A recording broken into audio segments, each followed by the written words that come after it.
প্রিয় দর্শক, গান কে না ভালোবাসে।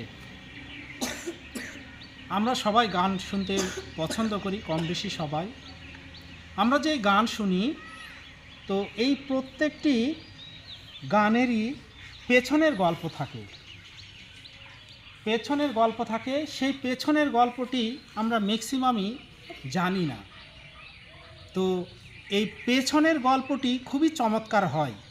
প্রত্যেকটি গানেরই পেছনের গল্প থাকে।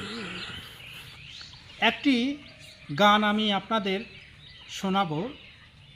আমি পেশাদার কোনো গায়ক নয়, চেষ্টা করব একটি গানের প্রথম অংশ 2 লাইন শোনানোর জন্য। তো 1971 সাল, দেশে যুদ্ধ শুরু হয়েছে।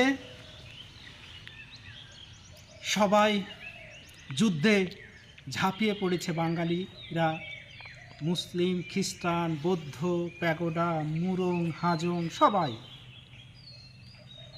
এরকমই একজন ছেলে যুদ্ধে গেছে। মা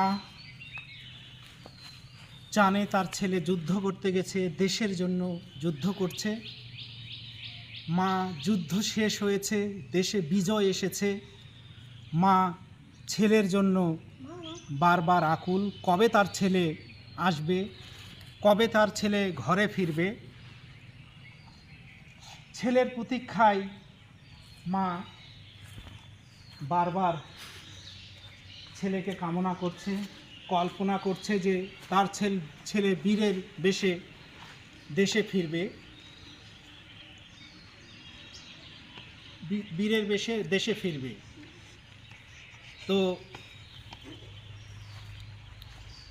গীতিকার তার লেখায় গানের যে লিরিক, জিঙ্গেল, সেগুলি চমৎকার করে ফুটিয়ে তোলে। তো এটি ছিল গানের পেছনের গল্প, গানের প্রেক্ষাপট। তো আমি গানের 2 লাইন শোনাচ্ছি। ভালো লাগবে কিনা জানি না, তবে চেষ্টা করব। সেই রেল লাইনের ধারে মেঠো পথটার পাশে দাঁড়িয়ে এক মধ্যবয়সী নারী এখনো রয়েছে হাত বাড়িয়ে। খোকা ফিরবে, ঘরে ফিরবে, সে কি ফিরবে নাকি ফিরবে না। খোকা ফিরবে, ঘরে ফিরবে, সে কি ফিরবে নাকি ফিরবে না। সেই রেল লাইনের ধারে মেঠো পথটার পাশে দাঁড়িয়ে এক মধ্যবয়সী নারী এখনো রয়েছে হাত বাড়িয়ে। খোকা ফিরবে, ঘরে ফিরবে, সে কি ফিরবে নাকি ফিরবে না। Thank you.